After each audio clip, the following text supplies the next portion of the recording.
खुदा बाप, मैं तेरी मेहरबानी, रहम और भलाई के लिए तेरा शुक्र अदा करता हूँ। तूने इस हफ्ते मुझे याद दिलाया है कि तेरी मेहरबानी है जो मुझे तौबा की तरफ लेकर जाती है। ऐसा नहीं है कि तुम एक बेरंग शख्स हो जो हमें छांटे मारने की कोशिश कर रहे हो, क्योंकि तू मेहरबान है जो कि हमारे लिए तौबा को लेकर आए हो। इस मेहरबानी के लिए तेरा शुक्रिया। रूहे पाक, मैं तुझसे मांगता हूं कि आज तू मुझे सिखाएगा। तू हमारा उस्ताद है, मैं तो सिर्फ एक नाली की तरह हूं। आज मैं तुझसे कहता हूं कि तू मुझे यीशु के नाम में सिखा। आमीन।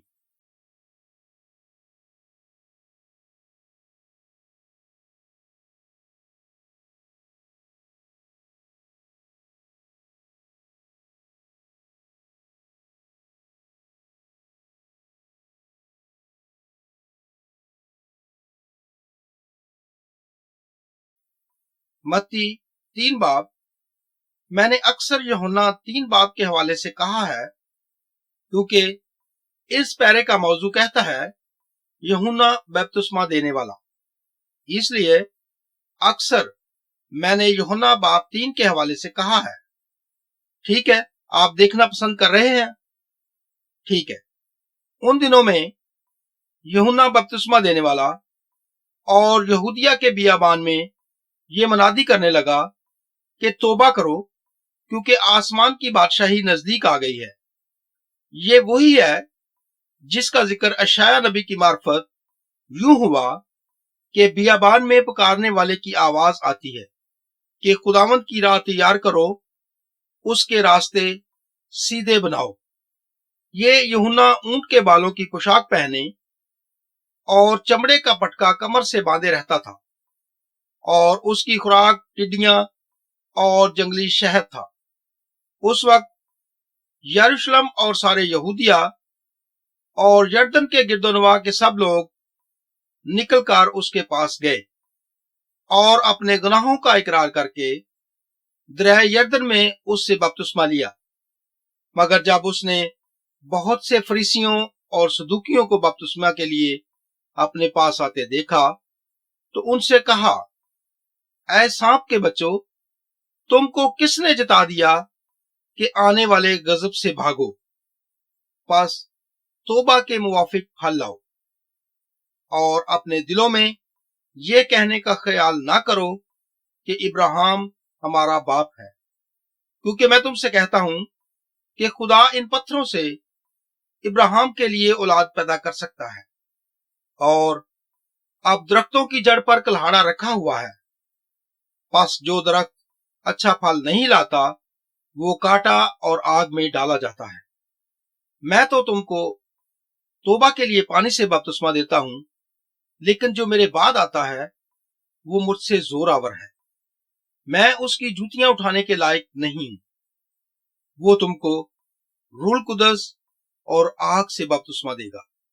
उसका छाछ उसके हाथ में है और वो अपने खलियान को खूब साफ करेगा और अपने घियों को तो खत्ते में जमा करेगा, मगर भूसे को उस आग में जलाएगा जो बुझने की नहीं है। उन दिनों में यूहन्ना बपतिस्मा देने वाला यहूदिया के बियाबान में मनादी करने के लिए आया। मत्ती ने हमें हर चीज के पेशवा को नहीं दिया, जो हमें लूका की तरह उसकी पैदाइश की तरफ रहनुमाई करे। मत्ती हमें यूहन्ना के बारे में बहुत सारे पेशवा नहीं देता है। वो हमें जिक्रिया के बारे में जब्राइल का तस्वर नहीं बताता है, और उसके बुढ़ापे में बेटा होने वाला है। और ये सारी चीजें उस राह की तरफ जाती हैं जो बुजुर्ग जानसन का नुक्ता है, जो बियाबान में रह रहा है। वो हमें आसमान की बादशाही के लिए तौबा दिखाता है, जिस तरह उसकी अहमियत थी। बहुत सारे लोगों के दरमियान यूहन्ना इसराइल में 400 सालों में पहला नबी था। मुलाकी आखिरी नबी था जो कि यीशु के दौर से 400 साल पहले जिंदगी गुजार रहा था। 400 साल गुजर चुके थे کوئی آخری نبی نہیں آیا۔ 400 سال گزر چکے تھے، خدا نے نبی کے ذریعے بات نہیں کی، اس لیے خدا 400 سال سے خاموش تھا۔ یہ ایک گہری سوچ ہے، یہ میری نہیں ہے۔ اوہ، یہ داؤد کی دنیا ہے۔ میرا خیال نہیں ہے کہ اس نے آپ کو اس کے بارے میں بتایا ہے۔ اگر آپ کا فون کلاس کے دوران بند ہو جاتا ہے تو اس پر 50 روپے لاگت آتی ہے، ٹھیک ہے؟ اس لیے وہ 400 سالوں سے اس طرح خاموش تھا۔ منافع نہیں لیا، کچھ نہیں ہے۔ یہ ایک لمبا عرصہ ہے۔ اس کے پاس مذہب تھا، وہ عبادت گاہ میں ہفتہ وار اپنی چیزوں کے ذریعے چلتے تھے۔ انہوں نے شریعت کو سیکھا۔ یہاں پر کوئی خوبصورت رشتہ نہیں ہے۔ یوحنا ایک سادہ آدمی تھا، کوئی اشارہ نہیں ہے کہ وہ بہت زیادہ پڑھا لکھا تھا۔ اس نے 5000 کا ارمانی سوٹ نہیں پہنا ہے۔ وہ اونٹ کے بالوں کا لباس پہنتا تھا، جسے میں سمجھتا ہوں کہ وہ بہت اچھا تھا۔ وہ موٹا، کھردرا اور کھجلی والا تھا، اور کمر بند اپنی کمر پر باندھتا تھا۔ مجھے شک ہے کہ یہ میرے گھر پر کوٹ کی تصویر کی طرح ہے جو میرے آس پاس ہے۔ میں حیران ہوں کہ یہ کیا ہے۔ یہ ایک کمر بند تھا، اس لیے وہ اونٹ کے بالوں کا لباس پہنتا تھا اور اپنی کمر پر کمر بند باندھتا تھا، جو کہ بہت ہی صاف ستھرا تھا۔ وہ ٹڈیاں اور جنگلی شہد کھاتا تھا۔ میں نے یورپ میں کئی جگہوں کے بارے میں سنا ہے۔ یہاں پر افریقہ کے لیے چاکلیٹ سے ڈانپی ٹڈیاں کھائی جاتی ہیں۔ یہ مجھے نہیں پوچھیں گے۔ واقعی؟ ہاں، بہت خوب۔ میں نے سنا ہے کہ وہ کافی مڑکڑی ہیں۔ یہ میکسیکو کے رواج کے مطابق بنائی گئی تھی۔ واقعی سالوں پہلے مشنریوں کی اچھی کہانی ہے جو افریقہ سے گھر آئے تھے۔ وہ جس گھر میں رہ رہے تھے وہ کرائے سے پاک تھا۔ یہ اچھی شکل کا نہیں تھا، لیکن انہوں نے اس کی قیمت ادا نہیں کی تھی۔ ایک دن بچے اسکول جانے کے لیے بس پکڑ رہے تھے، اور بڑے جو بچوں میں موجود تھے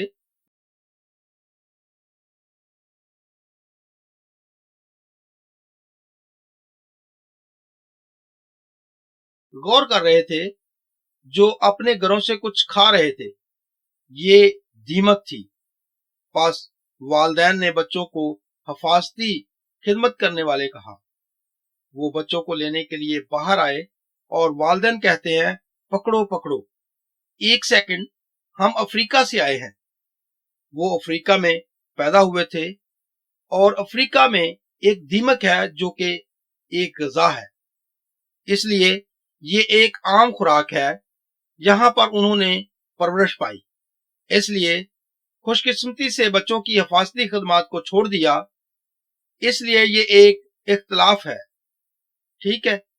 میں تھوڑا سا نیچے 8 پر جانا چاہتا ہوں۔ وہ کہتا ہے کہ آسمان کی بادشاہی قریب ہے، یا آسمان کی بادشاہی نزدیک ہے۔ آسمان کی بادشاہی نزدیک ہے کیونکہ یہ ابھی آئی نہیں ہے، کیونکہ آسمان کی بادشاہی اور خدا کی بادشاہی یسوع کی موت اور دوبارہ جی اٹھنے کے بعد آتی ہے۔ اور وہ ہمیں بتاتا ہے، جاؤ اور حکومت کرو اور اس کی بادشاہی کو پھیلا دو، کیونکہ یسوع کی بادشاہی زمین پر ہے۔ ایک بھائی کہتا ہے، یہ وہی بادشاہی ہے لیکن ابھی نہیں ہے۔ ہاں، ہم خدا کی بادشاہی میں چلتے ہیں۔ ہم خدا کی بادشاہی کو پھیلانے والے کے طور پر بلائے جاتے ہیں۔ ہم روشنی کے لیے اندھیری کی بادشاہی پر قبضہ کرنے اور مسیح کو آدمی کے طور پر پیش کرنے اور خدا کی بادشاہی کو پھیلانے کے لیے بلائے گئے ہیں، لیکن خدا کی بادشاہی کی سچی وضاحت کو نہیں دیکھیں گے جب تک یسوع نہیں آ جاتا اور اپنی 1000 سالہ حکومت قائم نہیں کرتا، اور پھر نیا یروشلم نئی زمین پر آتا ہے اور خدا آدمیوں کے درمیان رہتا ہے۔ اس لیے आसमान की बादशाही नजदीक है, जैसे हाथ में है, या ये बहुत करीब है। आयत 8 में जब सदूकियों और फरीसियों ने बपतिस्मा लेने को जाहिर किया तो ये कहता है तौबा के मुताबिक फल लाओ। मैं देखता हूं, और मैंने पहले कभी नहीं देखा था, जब मैं पिछली रात पढ़ रहा था कि यूहन्ना का पैगाम एक जिंदा बादशाही है। तौबा करो, अगर तुम सच्ची तौबा करोगे तो तुम फल पाओगे। क्या ये समझ में आता है कि अगर हमने तौबा की है और हम नए सिरे से पैदा हुए हैं, लेकिन हम फल हासिल नहीं कर रहे हैं, फिर हमें दोबारा गौर करने की जरूरत है कि वाकई हम नए सिरे से पैदा हुए हैं, क्योंकि अगर तुमने तौबा की है तो तुम फल पाओगे। ये है जो वो सदूकियों और फरीसियों से कहता है, तौबा के मुताबिक फल लाओ, या एक नए अमरीकी की तरह फल लाना एक मेयार है जो बुनियादी तौर पर यह कहता है फल लाओ, और ये जाहिर करता है कि ये आपकी जिंदगी में फल लाना है जो कि तौबा की पैदावार है। सच्ची तौबा ये है, अगर हम नए सिरे से पैदा होते हैं तो हम बदल जाते हैं। तौबा से हमारा मतलब है कि मैं उस राह की तरफ जा रहा हूं और मैं अपना जहन बदल देता हूं, और मैं उस राह की तरफ जा रहा हूं, लेकिन ये मेरे जहन को बदलने से बढ़कर है, ये मेरे दिल को भी बदल देता है। ये मेरे जहन और मेरे दिल को भी बदल देता है। मैं उस राह पर नहीं जा रहा हूं जैसा मैं था, मैं मुड़ूंगा और उस राह की तरफ जाऊंगा। खुदा 6 बाब 33 आयत में दुरुस्त कहता है, मत्ती 6 बाब उसकी 33 आयत, बल्कि तुम पहले उसकी बादशाही और उसकी रास्तबाजी की तलाश करो, तो ये सब चीजें भी तुमको मिल जाएंगी। और उसका मयार यह है कि खुदा के खादम की गवाही कितनी दुरुस्त है, और तुम में खुदा की बादशाही रह रही है। जो तुम पाते हो, खुदा के मयार क्या हैं, तुम उनमें चलते हो जिस तरह हम उनमें चलते हैं, और उनका हिस्सा बन जाते हैं जो हम हैं। और फिर वो बरकत जो जिंदा बादशाही के बारे में सिखाई जाती हैं, उसका हिस्सा बन जाती हैं जो हम हैं। बहुत सारे लोग जो खुदा की बादशाही के बारे में सिखाते हैं, और खुदा की बादशाही के बारे में किताबें जो मैं पढ़ चुका हूं, वो बरकत, एहसानात, खुशहाली और खुशी की तरफ तवज्जो दिलाती हैं। और खुशियां और अमन और ये सब चीजें बादशाही के फल हैं, लेकिन उन्होंने बादशाही की फर्माबरदारी में चलने के बारे में बात नहीं की, और ना ही जिंदा बादशाही की हकीकत के बारे में बात की है। बहुत खूब, मैं अपने आप को आगे बढ़ा रहा हूं। मैं जिंदा हकीकी बादशाही के साथ हूं। अगर हम अहद के अहकामात के मुताबिक चलते हैं तो फिर बरकत, एहसानात, खुशहाली, अमन और खुशियां और जो कुछ हम चाहते हैं, बाइबल कहती है, खुद ब खुद हमारे लिए आएंगी।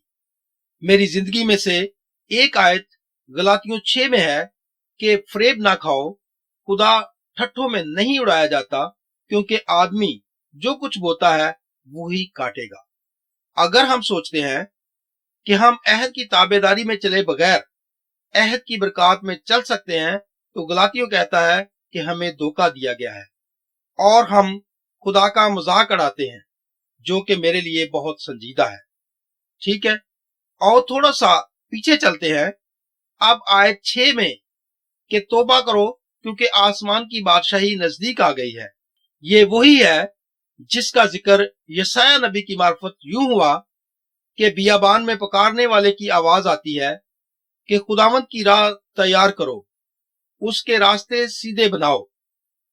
जब उसने कहा कि यशायाह और मत्ती इस पेशन गोई की सिर्फ एक आयत का हवाला देते हैं, मैं तुम्हें इसके आसपास की 3 आयत देने जा रहा हूं।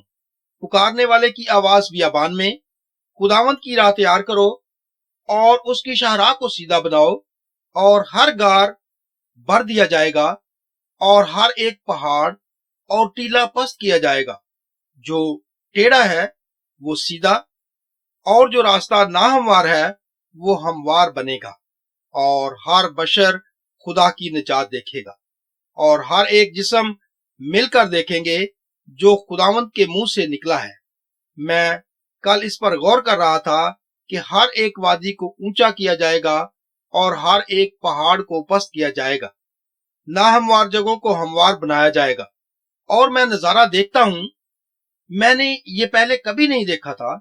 ہم نور ہیں، تم دنیا کا نور ہو، اور اسی طرح تمہاری روشنی آدمیوں کے سامنے چمکے، تاکہ وہ تمہارے نیک کاموں کو دیکھ کر تمہارے باپ کی جو آسمان پر ہے تمجید کریں۔ جو ہمارے خداوند کے ساتھ چلتے ہیں، پہاڑ اور وادیاں اور ٹیڑھی اور ناہموار جگہ اور جو بھی ہماری زندگی میں چیزیں ہیں جو روشنی کو اس طرح چمکنے سے روکتی ہیں، اور جب ہم اپنے خداوند کے ساتھ چلتے ہیں، نشیبی مقامات بلند ہو جاتے ہیں، جو کہ جذباتی چیزیں ہو سکتی ہیں، جس طرح غصہ اور تلخی اور جو کچھ بھی ہو، پہاڑ پست ہو جاتے ہیں، اور جو رکاوٹیں ہماری راہ میں ہیں، ٹیڑھی جگہ مضبوط ہو جاتی ہیں اور ناہموار جگہ ہموار بن جاتی ہیں، اور وہ رکاوٹیں جو روشنی کو روکتی ہیں وہ دور ہو جاتی ہیں، اور ہمارے آس پاس کے لوگ روشنی کو دیکھ کر اس کے راستے کو سیدھا کر دیتے ہیں۔ لیکن جو ہمارے بادشاہ کا نور ہے وہ لوگوں کو دکھا سکتے ہیں۔ اس پیشن گوئی کو پہلے اس نقطہ نظر سے نہیں دیکھا گیا۔ وہ کون سی آیت ہے؟ اور میں نے کل رات کو ایک ڈچ محسوس کیا۔ میں یہاں پر مختلف ترجموں کو تلاش کر رہا ہوں، اور تقریباً 15 منٹ پہلے کی ڈمی کے بعد یہ اشعیا 40 ہے۔ اور یوحنا اونٹ کے بالوں کا لباس پہنتا اور چمڑے کا کمر بند اپنی کمر پر باندھتا تھا، اور اس کی خوراک ٹڈیاں اور جنگلی شہد تھی۔ جنگلی شہد اچھا ہے، اور جب اسے جنگلی مکھیوں سے ہٹ کر تلاش کرتے ہیں، دکانوں سے یا جو انسانوں نے تیار کیا ہے، یہ اچھی چیزیں ہیں جب تک تم شمعون کی طرح نہ کرو اور اسے مردہ شیر کی طرح کھاؤ۔ لیکن آپ کا شکریہ، مگر جب اس نے بہت سے فریسیوں اور صدوقیوں کو بپتسمہ کے لیے اپنے پاس آتے دیکھا تو ان سے کہا، اے سانپ کے بچوں، نبی تکلیف دہ الفاظ نہیں جانتے۔ وہ بہت ہی سیدھی بات کر رہے ہیں کہ تم کو کس نے جتا دیا کہ آنے والے غضب سے بھاگو۔ پس توبہ کے موافق پھل لاؤ، اور اپنے دلوں میں یہ کہنے کا خیال نہ کرو کہ ابراہیم ہمارا باپ ہے، کیونکہ میں تم سے کہتا ہوں کہ خدا ان پتھروں سے ابراہیم کے لیے اولاد پیدا کر سکتا ہے۔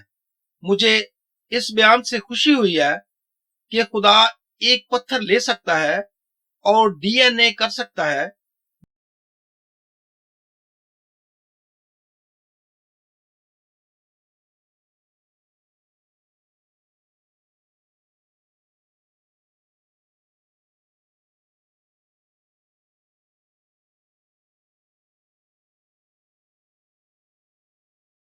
جو کہ 2000 سال پہلے ابراہیم سے ملتا ہے اور اس سے بیٹا پیدا کر سکتا ہے، اور اگر وہ ایک دن زندہ رہے اور انہوں نے ڈی این اے ٹیسٹ کیا، یہ ابراہیم سے ملتا جلتا دکھائی دے گا۔ یہ میرے لیے بہت خوشی کی بات ہے۔ بہت ہی قوت والا خدا ہے، اور اب درختوں کی جڑ پر کلہاڑا رکھا ہوا ہے۔ پس جو درخت اچھا پھل نہیں لاتا وہ کاٹا اور آگ میں ڈالا جاتا ہے۔ ہر ایک درخت جو ایک اور حوالے سے لیا گیا ہے کہ ہر ایک درخت جو اچھا پھل دیتا ہے کاٹ دیا جاتا ہے، جو کہ ایک طرح کا تکلیف دہ ہے۔ ہاں، لیکن جو درخت کاٹنے سے ہمیں زیادہ پھل دینے کی اجازت دیتا ہے، پر جو اچھا پھل نہیں دیتا وہ کاٹ دیا جاتا ہے اور وہ آگ میں ڈالا جاتا ہے۔ وہ صدوقیوں اور فریسیوں سے بات کر رہا ہے، وہ ان لوگوں سے بات کر رہا ہے جو عہد کے تحت ہیں، اور کہہ رہا ہے کہ جو درخت اچھا پھل نہیں لاتا اسے کاٹ دیا جائے گا اور اسے آگ میں ڈال دیا جائے گا۔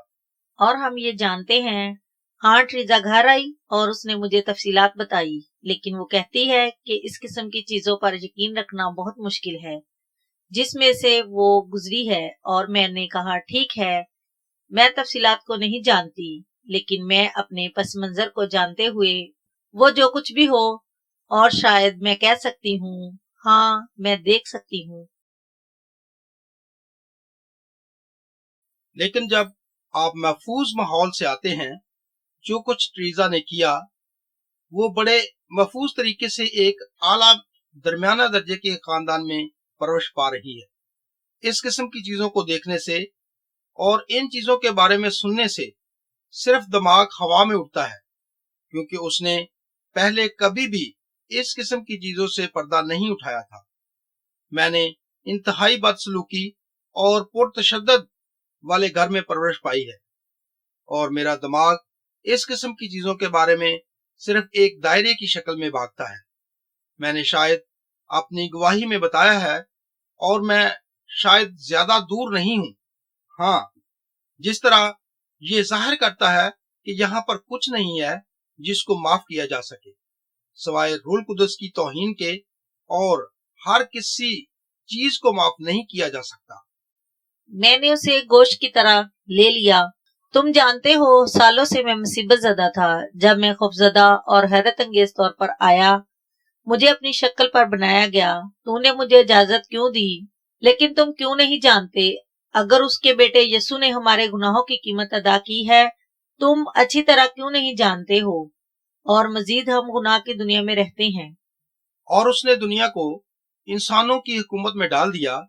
اس نے آدم کے ساتھ ایسا کیا کہ اس نے یہ الزام کبھی واپس نہیں لیا۔ جب آدم نے گناہ کیا تو اس نے لوسیفر کو کنٹرول دے دیا، اور یسوع نے وہ اختیار واپس لے لیا، لیکن یسوع نے وہ اختیار انسان کے طور پر واپس لیا، کیونکہ اس نے وہ سب کچھ جلال اور خدمت واپس لے لی۔ ذکریہ 3 باب۔ آئیے ذکریہ میں دیکھتے ہیں، جس کے بارے میں ہم 2 ہفتے پہلے بات کر چکے ہیں۔ میں نے اس میں کچھ نیا دیکھا ہے۔ میں نے یہ پہلے کبھی نہیں دیکھا ہے۔ میں دوسرے اور تیسرے تیز رفتار خرگوش کو نہیں دیکھتا ہوں، جو کہ یہ خرگوش ہے۔ ٹھیک ہے، پہلے مجھے آیت تلاش کرنے دو۔ ٹھیک ہے، میں تمہیں تھوڑا بہت پس منظر دیتا ہوں۔ یہ سردار کاہن یشوا ہے جو خداوند کے فرشتے کے سامنے کھڑا ہے۔ یشوا سردار کاہن گندے کپڑے پہنے ہوئے ہے۔ خداوند کے فرشتے کے گندے کپڑے ہیں۔ اس کے گندے کپڑے اتار کر اسے صاف کپڑے پہناؤ۔ ذکریہ کہتا ہے اسے صاف پگڑی بھی پہناؤ۔ پاس انہوں نے اس کے سر پر صاف پگڑی پہنائی جو ہمارا اختیار کہلاتی ہے۔ اس نے کچھ دیکھا اور وہ یہ بولا اور یہ ہوا۔ ہاں، میرے نزدیک یشوا ذکریہ 3 میں یشوا ایک سردار کاہن یسوع ہے۔ یشوا 3 اور 4 میں یسوع کی پیشن گوئی کے حوالے ہیں۔ آیت 6 میں اور خداوند کے فرشتے نے یشوا سے تاکید کر کے کہا، رب الفاظ یوں فرماتا ہے کہ اگر تو میری راہوں پر چلے اور میرے احکام پر عمل کرے تو میرے گھر پر حکومت کرے گا اور میری بارگاہوں کا نگہبان ہوگا، اور میں تجھے ان میں جو یہاں کھڑے ہیں آنے جانے کی اجازت دوں گا۔ میں یقین کرتا ہوں کہ یہ میری گواہی ہے۔ میرا مطلب ہے کہ یہ نیا عہد ہے۔ جب وہ خداوند کے فرشتے کے سامنے کھڑا ہوتا ہے جو باپ کی نمائندگی کرتا ہے، وہ گندے کپڑے پہنے ہوئے ہے جو کہ میری گناہ کی نمائندگی کرتا ہے، اس لیے وہ میرا گناہ بن جاتا ہے۔ جب ایسا نہیں تھا، اس نے گناہ کا تھوڑا بہت ذائقہ حاصل کیا تو وہ مکمل طور پر گناہ بن گیا، اور وہ خداوند کے سامنے ایک گناہگار کے طور پر کھڑا ہے، کیونکہ اس نے میرا گناہ لے لیا، اور خداوند کے فرشتے نے اس کے گندے کپڑے اتار کر اسے نئے کپڑے دیتا ہے جو نمائندگی کرتا ہے، اور وہ کہتا ہے کہ تمہارے گناہ معاف کیے گئے ہیں۔ اور پھر وہ اس کے سامنے عہد رکھتا ہے، اگر تم میری راہ پر چلو گے اور اگر تم میرے حکموں پر عمل کرو گے تو تم بھی میرے گھر کا فیصلہ کرو گے، اور بالکل اسی طرح میری عدالتوں کی رکھوالی رکھتے ہو، اور میں تم کو ایسی جگہ دوں گا جو یہاں پر کھڑے ہیں ان کے درمیان چلنے کے لیے۔ میں اس سے پچھلی رات سوچ رہا تھا، اور یہ باپ اور یسوع کے درمیان انسان کے نمائندے کے طور پر यीशु के साथ कायम किया गया अहद था, और अगर वो इस अहद में चलता है फिर वो हमें पूरा नया अहदनामा देता है, जिसे नया अहद भी कहा जाता है, जो दिखाता है कि हम इस अहद में कैसे चलते हैं। जैसे ही हम इस अहद में चलते हैं, ये इसका नतीजा है कि क्या होने जा रहा है। तुम मेरे घर पर हो और इस सब पर हुकूमत करोगे, और मैं इस पर सोच रहा था कि अगर हम उसके अहद में चलते हैं फिर हम यस्सु के तहत इख्तियार और हुकूमत को रखते हैं। क्या आपको समझ आ रही है? ये थोड़ा बहुत एहसास पैदा करता है कि मेरा हमसाया कौन है। हाँ हाँ हाँ, 7 दफा, बल्कि 70 दफा, बल्कि 499 बार। तुम जानते हो कि एक दफा के बारे में रूल कुदस ने क्या बताया है? अगर तुम गिनती को रखते हो तो तुम्हें माफ नहीं किया गया है। हाँ ठीक है, खुदा 469 बार, बल्कि एक दफा मजीद, और इससे ज्यादा माफ करने की जरूरत नहीं है। मैं कुछ बदला लेने वाले लोगों को जानता हूं, वो पूरी उल्टी गिनती को रखते हैं। हमें करीब ही एक कंपनी मिली है, ये मेरी खातून है, और मैं दरअसल सिर्फ जायज तौर पर कह सकता हूं मेरी खातून, वो इंग्लैंड में अर्ल शरूसबरी से तल्लक रखती है। पास वो मेरी खातून है। आपका बहुत बहुत शुक्रिया। मुझे दुरुस्त तरफ रखने के लिए वो सामने वाली जनूबी कतार में थी, और ये 4 दफा से हटकर 4 नुक्ता नजर हैं। ठीक है, तो उसका पैगाम दोहरी तौबा है, क्योंकि आसमान की बादशाही नजदीक है, या इसराइल के नजदीक है। वो खुदा के बादशाह के तौर पर नहीं चला था, क्योंकि उन्होंने सैमुअल से कहा हमें एक बादशाह दो। पहला सैमुअल 8 बाब उसकी 7 आयत। जब इसराइल सैमुअल के पास आया और वो कहता है हमें एक बादशाह दे, ताकि हम भी दूसरी कौमों की तरह बन सकें। खुदावंद ने कहा लोगों की आवाज को मानो, और जो कुछ वो सब तुमसे कहते हैं, और उन्होंने तुमको रद्द नहीं किया, लेकिन उन्होंने मुझे रद्द किया है, और उनके तमाम अमाल के मुताबिक मुझे बादशाह बनने से रद्द कर दिया। और जिस दिन मैं उनको मिस्र से निकाल लाया, उस दिन से लेकर आज तक मुझे रद्द करके दूसरे मबूदों की खिदमत करते हैं। इसलिए उन्होंने आपके साथ भी ऐसा ही किया। बस वो कहता है इसे परेशान ना होने दो। उन्होंने तुमको रद्द नहीं किया, उन्होंने मुझे अपना बादशाह बनने के लिए रद्द किया है। इसलिए इसराइल को एक कौम होने में बदल दिया। वो खुदा की बादशाही थी, क्योंकि खुदा इंसानों की बादशाही का बादशाह था। जिसने सऊल के साथ शुरू किया, हम वहां नहीं जाएंगे ताकि मैं इससे पीछे हट सकूं। खुदा की बादशाही के लिए तौबा करो जो नजदीक है, फिर तौबा के लायक काम करो, या तौबा को कायम रखने के लिए एक अमरीकी म्यार कहता है तौबा के मुताबिक फल लाओ। पास यूहन्ना का पैगाम तौबा और फल है। लोग यूहन्ना के पास आ रहे हैं, वो बपतिस्मा ले रहे थे। यहूदियों के लिए बपतिस्मा नई चीज नहीं थी, वो बपतिस्मा की खदमात से वाकिफ थे। ख्याल आया कि जब गैर कौम यहूदियत में शामिल हुए तो वहां पर बपतिस्मा का अमल है, जो बादशाही से गैर कौम की सल्तनत और यहूदियों की सल्तनत में मुंतकिल हो जाता है, जो कि समझ में आता है। जब लोग यूहन्ना के पास बपतिस्मा लेने के लिए आ रहे थे, और ये एक तस्वर की गई शक्ल थी, सल्तनतों से तारीकी की सल्तनत में मुंतकिल करना है, क्योंकि रोशनी की सल्तनत अभी कायम नहीं हुई है। जब तक यीशु मसलूब नहीं हुआ था और मौत से दोबारा जी नहीं उठा था। ये उसकी तस्वीर थी जो आने वाला था। यहाँ पर 2 रास्ते हैं जिनको हमें देखने की जरूरत है। ठीक है, इसकी अहमियत क्या है? यीशु मौत से जी उठा, और बपतिस्मा तौबा से किया जाता है, जो कि बपतिस्मा हासिल करना हमें सलीब की तरफ इशारा करता है, जो कि हमें उसकी मौत की शनाख्त करवाता है। जैसा कि हम पानी से बाहर आते हैं हम नई जिंदगी में चलने के लिए उठाए जाते हैं। जिस तरह यीशु मौत से जी उठा था, बपतिस्मा के मानी तब्दीली के हैं। हम इसे दोबारा देखते हैं जब पौलुस इफिसस में 12 शागिर्दों से बातें कर रहा था कि क्या तुमने रूह कुदुस का बपतिस्मा लिया है? हमने रूह की अच्छाई के बारे में नहीं सुना है। हम यूहन्ना के बपतिस्मा में कैसे बपतिस्मा ले सकते हैं?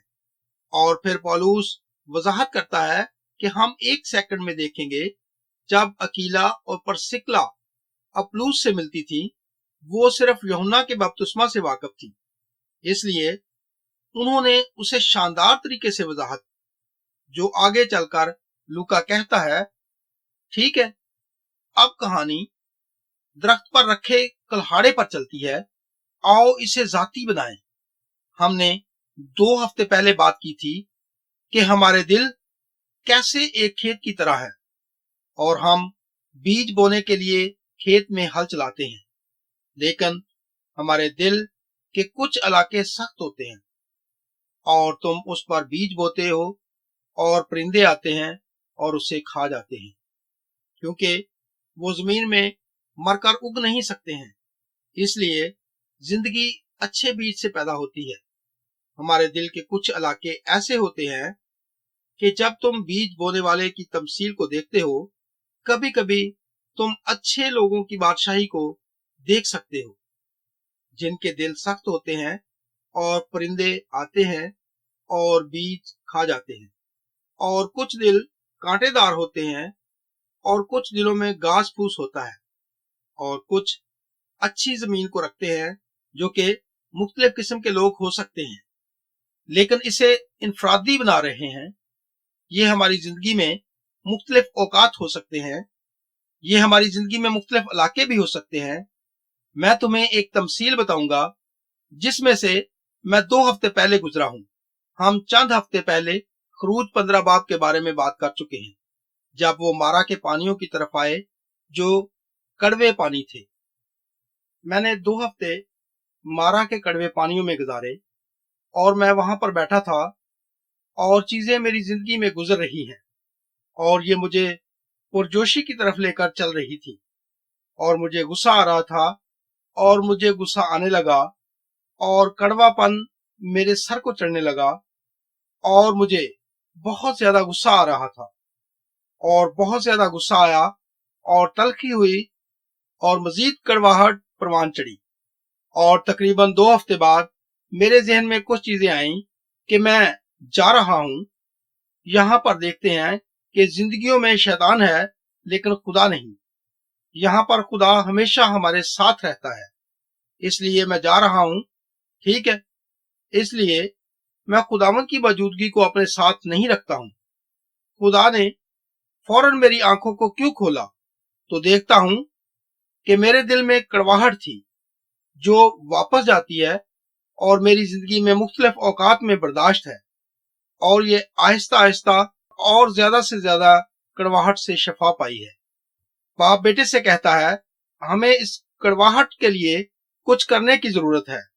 और ये अंधेरा था और ये मेरे दिल की जमीन पर गिरता हुआ दिखाया गया, जिसमें अच्छा बीज बोया नहीं जा सकता, जिसमें से जिंदगी नहीं निकल सकती।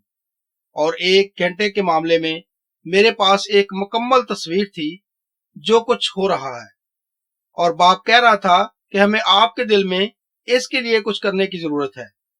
वो मुझे क्यों मार रहे हैं? वो मुझे थप्पड़ मार रहे हैं क्योंकि मैं बुरा लड़का हूं? नहीं, हम ये कहने जा रहे हैं जब हमने बाब नंबर 4 को लिया, क्योंकि मैंने मुकाशफा को एक मुकम्मल तौर पर नई हुकूमत के तौर पर हासिल किया था, लेकिन वो हमारे दिल के इलाके पर जाहिर करता है जिसमें अंधेरा है और वो जमीन पर गिरा हुआ है। इसलिए हम मसाइल के साथ निमट सकते हैं। वो हमारे दिलों में जाहिर कर रहा है, इसलिए हम उसके साथ करीबी रिश्ते को रखते हैं। इसलिए नहीं कि उसने मुझे मारा है, बल्कि वो चाहता है हमारा उसके साथ करीबी रिश्ता हो, और हम उसके साथ करीबी रिश्ता नहीं रख सकते अगर गुनाह के रास्ते, मौत के रास्ते, अंधेरों के रास्ते हमारे दिल में और दिल के इलाके में सुराख की तरह हैं, तो फिर ये मेरी जिंदगी को मुतासर कर सकता है। और अब वो अपने फजल और रहम के वसीले से वो अच्छा नहीं कहता है। जब तुम कामल बन जाओगे तो मैं आऊंगा और तुम्हारे साथ रिश्ता कायम करूंगा। जब हम उसकी ताबेदारी में चलते तो ऐसा करने के लिए कहता है, हम उस रिश्ते को रखते हैं जिससे हम उसकी मौजूदगी की मिठास को हासिल करते हैं। फिर वो हमारे दिल में कुछ और दिखाएगा, इसलिए नहीं वो हमें मार रहा है, बल्कि इसलिए कि वो हमसे प्यार करता है।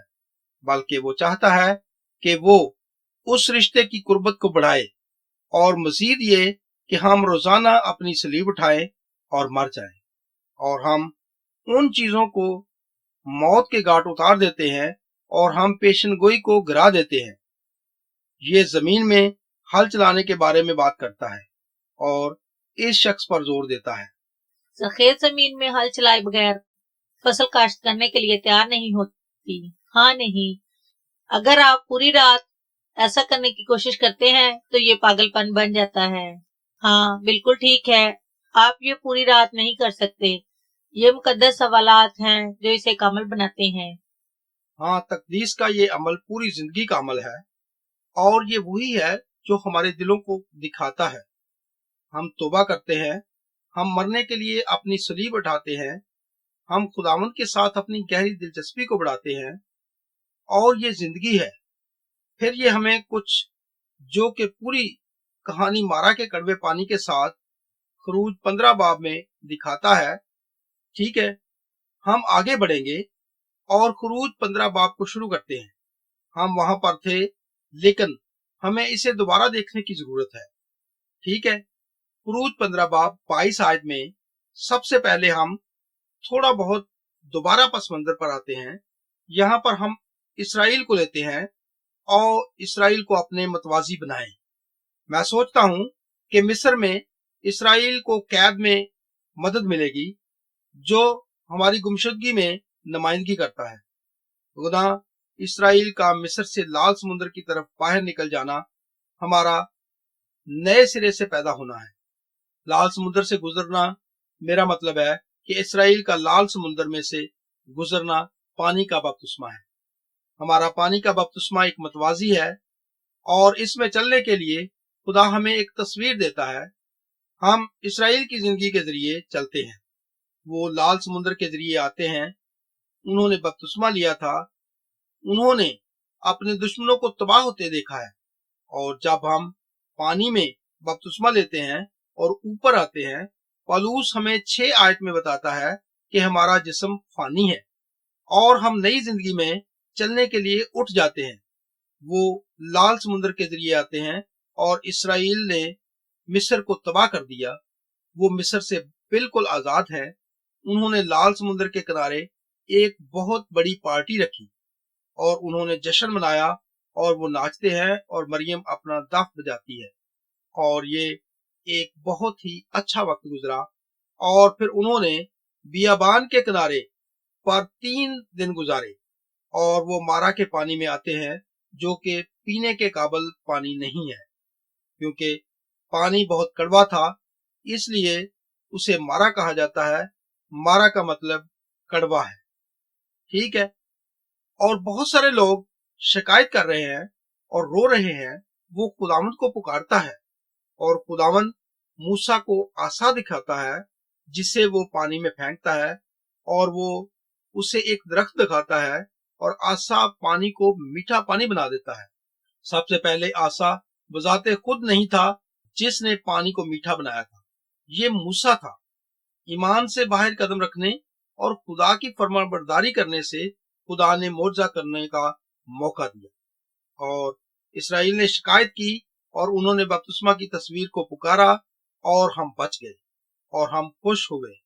मैं नहीं जानता हूं, अगर तुम याद नहीं कर सकते जब तुम पहले बचाए गए थे, इसे 47 साल हो चुके हैं, मैं ऐसा नहीं कर सकता हूं। ये एक मुकम्मल दुनिया थी जो फाजल मवाद से ज्यादा वजनी है, जिसके साथ मैं निमटता हूँ। मेरा बचपन उठाया गया था, और मैं एक अजीम पुराने वक्त को रखता था जो मैं बहुत अच्छे तरीके से गुजार रहा था और मैं खुदा की आवाज को सुन रहा था। और वो कहता है, जब मैं लोगों के एक ग्रुप के साथ पिज्जा खा रहा था और बियर पी रहा था, तो आपको इससे बढ़कर जरूरत नहीं है, क्योंकि मैंने खुदा की आवाज सुनी। जब मुझे निजात मिली, मैंने उसकी आवाज को पहचाना और मैंने कहा ठीक है, और मैंने बियर रख दी। और 2 हफ्ते बाद सिगार पीते हुए वो कहता है, तुम्हें इससे ज्यादा की जरूरत नहीं है। और मैंने कहा ठीक है, और मैंने उसे रख दिया, क्योंकि मैंने दिन में आने वाली आवाज को पहचान लिया, जिसमें उसने कुछ मांगा जो देने के लिए तैयार नहीं था। इसराइली आए, वो प्यासे थे और वो पानी चाहते थे। उन्होंने पुकारना शुरू कर दिया और शिकायत करनी शुरू कर दी, क्योंकि उनके पास पानी नहीं था। और खुदा उनके दिल को दिखाता है कि उनके लिए सजा नहीं है, और ना उनके लिए मारपीट है, और ना उनके लिए थप्पड़ है, बल्कि उनके दिल को दिखाता है, क्योंकि वो कहता है कि उसने खुदावंद को पुकारा है। और खुदावंद ने उसे एक आसा दिखाया, और उसने वो आसा पानी में फेंका और पानी मीठा हो गया। और फिर खुदा ने उनके लिए कानून बनाया और हुकूमत की और उनका इम्तहान लिया। उसने उनको आजमाया नहीं, उसने उनका इम्तहान लिया। क्या तुम फर्क को जानते हो? क्या मैं वजाहत करूं? ठीक है, गुनाह की वजह से हमें आजमाया जाता है। आजमाने का मकसद ये देखना है कि हम उसकी पैरवी करेंगे। आप अपनी जिंदगी में किसी भी किस्म के हजूम का सामना करते हो, तुम पूछ सकते हो, इसका नतीजा क्या है? क्या ये गुनाह करने या हुक्म मानने की कोशिश है? इस सवाल से तुम जान जाओगे कि तुम खुदा के साथ क्या बातचीत कर रहे हो, जो हमें कभी भी आजमाएगा नहीं। हम अगले हफ्ते देखेंगे कि वो आजमाइश जो हमारी रहनुमाई करेगा, क्योंकि उसने यीशु के साथ ऐसा किया, और हम इसके बारे में बात करेंगे। हम इसके बारे में बात करने जा रहे हैं कि वहां पर बहुत सारी चीजें हैं कि इब्राहिम को भी आजमाया गया था।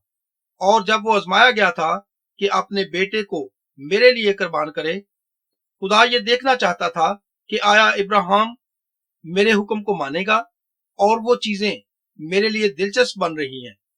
जब खुदा ने इब्राहिम से अपने बेटे को कुर्बान करने के लिए कहा, खुदा खामोश हो गया, और इस तरह लगता है कि वो पीछे बैठा हुआ था और ये देखने का इंतजार कर रहा था कि आया इब्राहिम मेरे हुक्म को मानेगा।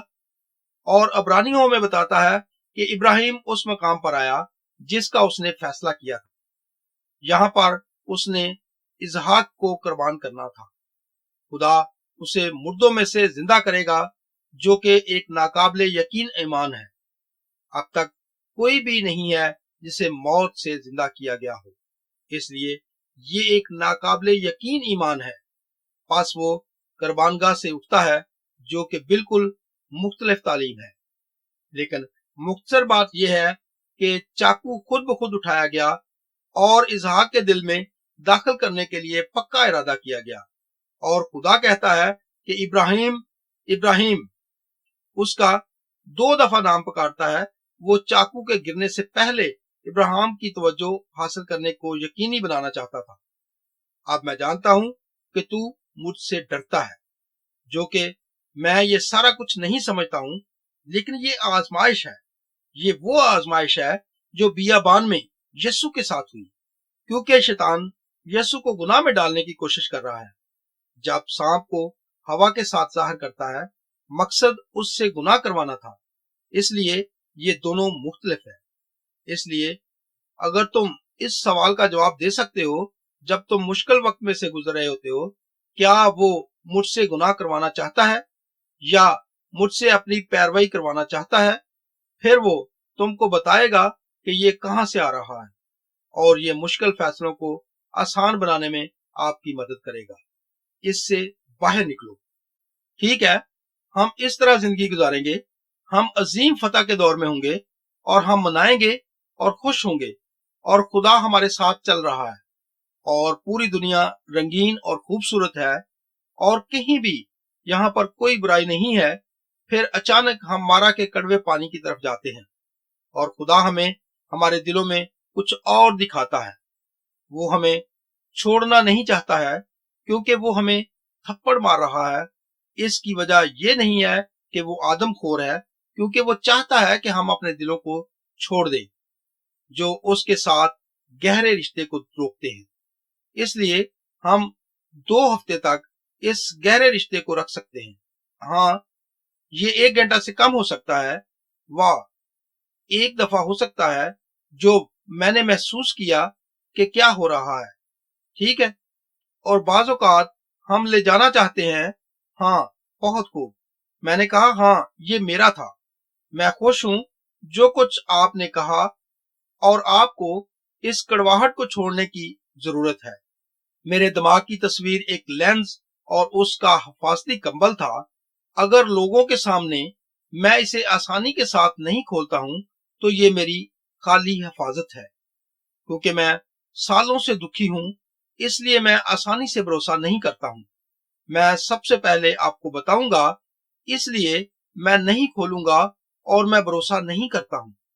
تلخی، برا ماننا اور ناراضگی میرا حفاظتی کمبل ہے، لیکن یہ خدا کی راہ پر چلنے میں ایک رکاوٹ تھی جو کہ وہ مجھ سے چاہتا تھا کہ میں چھوڑ دوں. اس کی وجہ یہ ہے، اس ہفتے حوالے میں میرے پاس الہام اور کچھ اور چیزیں ہیں جو کہ میں نہیں سوچتا تھا کہ پہلے کبھی مجھے ملی ہوں، اور اب یہ ہو چکا ہے. یہ بہت اچھا ہے اور میں اس میں سے گزروں گا. اس وقت ہر چیز خوبصورت اور اچھی ہے، اور پھر ایک اور دیوار سے ٹکراؤں گا جو کہ مجھے کچھ اور نہیں کرنا پڑے گا کیونکہ یہی چلنا ہے. یہ بادشاہی کا حصہ ہے اور ہم بادشاہی کے لوگ بننے جا رہے ہیں. ہم ان چیزوں سے ہٹ چکے ہیں جو بادشاہی کے خلاف ہیں، اور یہی دنیا ہے اور یہی جسم ہے اور یہی شیطان ہے جو ہمارے دشمنوں کے لیے بدترین ہے. وہ جو ہمارے 3 دشمن ہیں جو کہ بہت برے ہیں، اس کا جواب دینا مشکل ہے. سوچو، میرا مطلب ہے کہ یہ درست جسم ہوگا. ٹھیک ہے ڈولی، ان بدترین 3 دشمنوں کے بارے میں آپ کا کیا خیال ہے؟ دنیا، جسم یا شیطان؟ دنیا بدترین دشمن کون ہے؟ دنیا، جسم یا شیطان، یا تینوں میں سے کون؟ ٹھیک ہے، تم شیطان پر الزام لگاتے ہو، تم اس کا کچھ حصہ استعمال نہیں کرتے ہو، لیکن میرا جسم میرا سب سے بدترین دشمن ہے. شیطان، میں فیصلہ کرتا ہوں اور میں نے غلط انتخاب کیا ہے، لیکن سوال یہ ہے کہ ہمارا بدترین دشمن کون ہے؟ ریزا، میرے نزدیک یہ ٹھیک ہے، اور میں سوچتا ہوں کہ تم یہ کر سکتے ہو، اور یہ ہمارے حوالہ جات کے ذریعے قانونی طور پر ہو سکتا ہے. سب سے بڑا دشمن جسم ہے.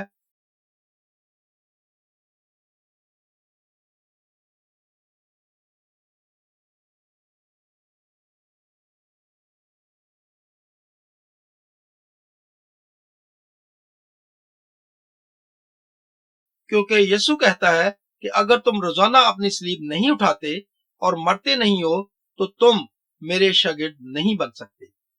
اگر تمہارا جسم مرتا ہے تو مجھے دنیا اور شیطان مار نہیں سکتے. دنیا اور شیطان مجھے اس وقت گناہ میں ڈالتے ہیں جب میں اپنے جسم کو اپنی زندگی میں کردار ادا کرنے کی اجازت دیتا ہوں، اور پھر اگر میں اپنے آپ کو دنیا سے الگ رکھتا ہوں تو پھر میں مرنے کے لیے اپنی صلیب اٹھا رہا ہوں، تو دنیا کا مجھ پر اثر نہیں رہتا. جب شیطان مجھ پر تیر برسانے شروع کرتا ہے جو سب ڈال سے ٹکراتے ہیں وہ پھل نہیں لاتے. جب وہ میرے کان میں بات کرتا ہے تو آپ کو پہلے ہی وہاں پر ہونا چاہیے، آپ کو پہلے ہی کسی کے ساتھ ہونا چاہیے، اس لیے آپ کو بہت مضبوط ہونا چاہیے. میں سوچتا ہوں ٹھیک ہے، ہاں، لیکن تمہارے پاس بچھو یا کسی بھی چیز کو کچلنے کے لیے کار اور اختیار ہے. ٹھیک ہے، یسوع نے کہا جب تم اپنی صلیب نہیں اٹھاتے اور مرتے نہیں اور میرے لیے کچھ دنوں کو دیکھتے ہو، یہ میری صلیب اٹھائی جا چکی ہے، کیونکہ جسم کی جنگ میری طرح اتنی مضبوط ہے. ٹھیک ہے، غلاطیوں ہمیں بتاتا ہے، پھر میں اس کے ساتھ اسے ختم کروں گا. غلاطیوں ہمیں بتاتا ہے کہ جسم روح کے مخالف ہے اور روح जिस्म के मुखालिफ है। अगर हम जिस्म में चलते हैं तो हम रूह में नहीं चल सकते। जब तुम रूह में चलते हो तो तुम बहुत मजबूत होते हो। जब आप सिर्फ रूह में चल रहे होते हैं तो तुम जिस्म में मरते हो। इसीलिए जिस्म हमारा बदतरीन दुश्मन है, क्योंकि अगर हमारा जिस्म हम पर हुकूमत करता है और फिर दुनिया और शैतान को हमारे जिस्म तक रसाई हासिल है, हमारा जिस्म वो जगह है यहाँ पर गुनाह रहता है। रोमियो बाब 8। लेकिन अगर हम जिस्म को मसलूब करते हैं और रूहों में चलते हैं तो दुनिया और शैतान को हमें छूने की कोई रसाई नहीं है। तुम जानते हो, हर रोज अपनी स्लीव उठाते हुए मैं घर में रहूंगा ताकि मुझे कोई दुख न दे। मेरा फल कहाँ है तुम जानते हो। हाँ, लेकिन जब तुम जिस्म को स्लीप पर चढ़ाते हो तो बुनियादी तौर पर हल चला रहे होते हो ताकि जमीन काबिल काश्त बन सके। वहां पर जमीन है जिसके फल मोहब्बत, खुशी, मेहरबानी और रहम दिली के फल हैं और दूसरे शैतान में रह रहे हैं। लेकिन जब हम जिस्म में चलने का इंतखाब करते हैं तो हम उसे मुफ्त रसाई देते हैं। हम उसे अपनी जियाफत में दावत नहीं देते। अगर हम जिस्म में चल रहे हैं तो हम उसे खुला दरवाजा देते हैं। हाँ, लेकिन यही वजह है कि बादशाही जिंदगी तुम्हारी बादशाही के बारे में है। जब तुम ताबेदारी में चलते हो तो नई जरूरियात के मुताबिक आपकी सलाहियत अच्छी है और हम अपनी सलाहियतों में नए अहद की जरूरियात के मुताबिक अच्छे तरीके से चल रहे हैं। फिर नौकरी की तरह हमारे बारे में एक बाढ़ है। शैतान नौकरी को छू नहीं सकता उस वक्त तक जब तक खुदा उसे इजाजत ना दे। जब हम अहद से बाहर चल रहे होते हैं तो फिर वो मुफ्त रसाई को हासिल करता है। अहद और तलखी के तहत चलने से पहले या नस्ल परस्ती या जो कुछ तुम चाहते हो और जो कुछ आपके दिल में है, तो फिर आप इससे पहले रसाई रखते हो। जब मैं बेड पर लेट रहा था और मैं अभी उठा भी नहीं था और मैं अपने बाएं तरफ देखता था और फिर मैंने कहा कि खुदावंद मुझे कहां तक रसाई हासिल है। अगर हम बाब 4 को लेते हैं तो हम यीशु की जिंदगी को हकीकत में देखने जा रहे हैं और वो कैसे इसकी मिसाल कायम करता है जो कि आज मेरे लिए है। खुदाया, मैं तुझे इज्जत देता हूँ। आपका शुक्रिया। जब तुम नकली चीजों से प्यार कर रहे होते हो तो तुम हमेशा हिफाजत में नहीं होते हो। आपको बुरे ख्वाब या कोई और चीज नहीं आती, लेकिन आपको बाइबल पढ़नी चाहिए, आपको इसमें इजाफा करना चाहिए और आपको दुआ करनी चाहिए और फिर हर चीज में इजाफा उसकी तरफ से है।